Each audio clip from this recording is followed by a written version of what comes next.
नमस्कार। आकाशवाणी कटक आंचलिक संवाद पढ़ुछंती सरिता साहू। नुआपड़ा विधानसभा उपनिर्वाचन लगी आज सकाळ 8टारू नुआपड़ा नेशनल कॉलेज परिसर में भोट गणति आरंभ हेबो। मोट 14टी टेबुल रे 26 राउंड गणति हेबो। ए संपर्क में आम नुआपड़ा संवाददाता रिपोर्ट। आमे पहुंची अच्छु नुआपड़ा नेशनल कॉलेज परिसर मध्य जोठी गणति कार्य अनुष्ठित होउछि एवं सकाळ 6 घंटा समय नुआपड़ा नेशनल कॉलेज रे स्तरीय सुरक्षा व्यवस्था ग्रहण करा जायछि एवं समस्त 14 गोटी टेबुल रे मध्य 3 जन अधिकारी माने नियोजित होई सारिछन्ते। वर्तमान गणति आरंभ हेबो। 8टारे गोटे पोस्टल बैलेट गणति हेबो एवं तापरे ईवीएम गणति हेबा पई समस्त व्यवस्था ग्रहण करिसन्ते। आकाशवाणी समाचार पई नुआपड़ारु तपन रंजन दास। नुआपड़ा उपनिर्वाचन पर गत 11 तारिख दिन 358टी बुथ्रे मतग्रहण करा जायथिला। बीजेपीर जय ढोलकिया, बीजेडीर स्नेहांगिनी छुरिया और कांग्रेसर घासीराम माझी को मिसाई मोट 14 जन प्रार्थी निर्वाचन लड़िथिले। बिहार विधानसभा निर्वाचन पर आज भोट गणति होई फलाफल प्रकाश पाइब। 2टी पर्यायर निर्वाचन पर मतग्रहण करा जायथिला।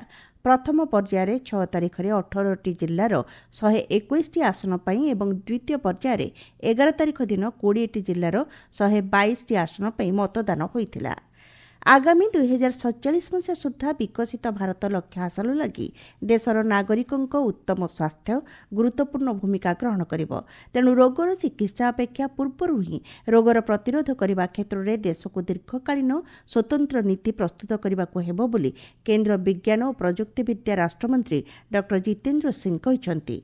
भुवनेश्वर स्थित CSIR IMMT परिसर में कोहोर्ट स्टडीज उपरे 2 दिनिया जातीय सम्मेलन को गतकाली उद्घाटन करी श्री सिंह कहते नूतन चिकित्सा एवं आधुनिक औषधगुड़ी को दीर्घकालीन तथ्य माध्यम मूल्यांकन करने आवश्यक। सम्मेलन में समन्वित रोग निरूपण जन्म परिणाम गवेषणा आदि संपर्क में विभिन्न अधिवेशन आयोजन करा जायथिला।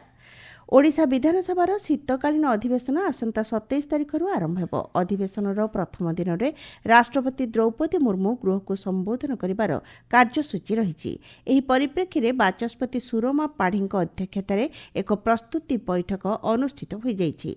बैठक में राष्ट्रपति कार्यक्रमर त्रुटिशून्य एवं सुपरिचालन बाचस्पति गुरुत्व प्रदान करिसेंति। पुरी रे आसंता मास 5 रु 7 तारिख पर्यंत विश्व शक्ति नेतांक सम्मेलन आयोजित हेबो। एहा पूर्वरु नुआ दिल्ली ठारे केंद्र शक्ति नवीन और नवीकरणीय शक्ति राष्ट्रमंत्री श्रीपद यशो नायक एवं उपमुख्यमंत्री कनकवर्धन सिंह देव कार्यक्रमर लोगो और वेबसाइट को उन्मोचन करिसेंति। भारत को शक्ति प्रदान पर्याप्त संतुलन एवं नवसृजन विषयवस्तु को नहीं शक्ति नेतांक सम्मेलन आयोजित हेबो। राज्य विज्ञान और प्रजुक्ति विद्या मंत्री कृष्णचंद्र पात्र भुवनेश्वर में साइंस सिटी निर्माणर अग्रगति कार्य समीक्षा करने सह प्रस्तावित स्थान परिदर्शन करिसेंति। भुवनेश्वर ठारे प्रस्तावित साइंस सिटी रे आधुनिक प्रदर्शनी प्रशिक्षण स्थान एवं गवेषणा सुविधा सह मत विनिमय आधारित क्रियाशील केन्द्र प्रतिष्ठा पई राज्य सरकार योजना करिसेंति। एशियार सर्वबृहत मुक्ताकाश वाणिज्य मेला ऐतिहासिक बालीजात्रा कटक 2025 उद्यापित होइछि। गतकाली शेष दिन में 10 लक्षरू ऊर्ध्व लोक बालीजात्रा बुलिथिबा आकलन करा जाइछि। देशर प्रथम प्रधानमंत्री पंडित जवाहरलाल नेहरू जन्मदिवस उपलक्षे समग्र देश में आज शिशु दिवस पालन करा जाउछि। एही अवसर में मुख्यमंत्री मोहन चरण माझी एवं विद्यालय और गणशिक्षा मंत्री नित्यानंद गंड भिन्न भिन्न बार्तारे शिशु मानकर गुणात्मक शिक्षा विद्यालय उत्तम परिवेश और शिशु स्वास्थ्य उपर गुरुत्व प्रदान करिसेंति। भुवनेश्वर यूनिट 3 स्थित कैपिटल हाईस्कूल परिसर में आयोजित राज्यस्तरीय शिशु महोत्सव सुरभिर उद्यापन उत्सव में आज केंद्र शिक्षा मंत्री धर्मेंद्र प्रधान जोगदेवार कार्यसूची रही। राज्यस्तरीय शिशु क्रीड़ा महोत्सव उत्साह को गतकाली भुवनेश्वर कलिंग स्टाडियम रे उपमुख्यमंत्री प्रभाती परिड़ा उद्घाटन करिसेंति। देशर अर्थनैतिक व्यवस्था को सुदृढ़ करिबारे समवाय अनुष्ठानगुड़िकर प्रमुख भूमिका रही। 72तम निखिल भारत समवाय सप्ताह आज आरंभ होउछि।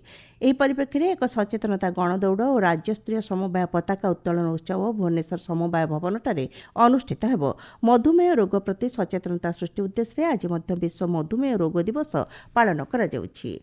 ଉତ୍ତର ପଶ୍ଚିମ ଦିଗରୁ ଓଡ଼ିଶା ମଧ୍ୟକୁ ଶୁଷ୍କ ଥଣ୍ଡା ବାୟୁ ପ୍ରବାହିତ ହେଉଥିବାରୁ ରାଜ୍ୟର ବିଭିନ୍ନ ସ୍ଥାନରେ ଶୀତର ପ୍ରଭାବ ବୃଦ୍ଧି ପାଉଛି।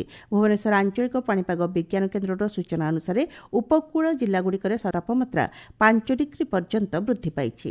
ଆଞ୍ଚଳିକ ସମ୍ବାଦ ବର୍ତ୍ତମାନ ପାଇଁ ଏତିକି। ପରବର୍ତ୍ତୀ ସମ୍ବାଦ ଆପଣମାନେ ଶୁଣିପାରିବେ ଦିନ 2ଟା 32 ମିନିଟ୍ରେ।